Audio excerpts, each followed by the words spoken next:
हिंदीच्या मुद्द्यावरून बोलताना शिंदेचे आमदार संजय गायकवाडांनी वादग्रस्त वक्तव्य केलंय। छत्रपती शिवाजी महाराज आणि छत्रपती संभाजी महाराजांचा दाखला देताना संजय गायकवाडांनी वादग्रस्त वक्तव्य केलंय। तर संजय गायकवाड यांच्या अकलेचं दिवाळं निघालंय असं म्हणत वडेट्टीवार यांनी जोरदार टीका केली आहे। तर छत्रपती शिवरायांनी राजकोष मराठीमध्ये केला होता, ते संजय गायकवाड विसरले का असा सवाल नांदगावकरांनी उपस्थित केला आहे। तुम्हाला जगामध्ये टिकायचं असेल तर सगळ्या भाषा अवगत आल्या पाहिजे। मग छत्रपती संभाजी महाराजांनी 16 भाषा शिकले, मग ते मूर्ख होते? छत्रपती शिवाजी महाराज बहुभाषिक होते। ताराराणी, येसुबाई, जिजाऊ मासाहेब या सगळ्यांनी अनेक भाषा शिकल्या हिंदी भाषासह, मग ते लोक काय मूर्ख होते का?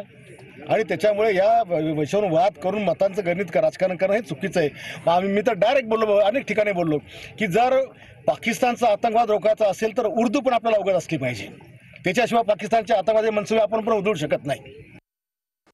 छत्रपती शिवरायांचं नाव घेऊन मा जिजाऊंचं नाव घेऊन भाषेच्या याच्याने त्यांना मूर्ख होते का म्हणणं म्हणजे याच्या अकलेचे दिवाळे निघाले।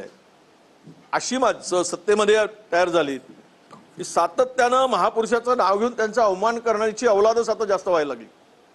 छत्रपती शिवराय हे आमचे दैवत आहे, मा जिजाऊ ह्या आमच्या स्मृतिस्थान आहेत आणि त्यांच्या संदर्भात त्यांना मूर्ख म्हणून संबोधून एखादं उदाहरण देणं म्हणजेच हा जगातील वेळा माणूस आहे असा त्याचा अर्थ होतो जो कोणी बोले।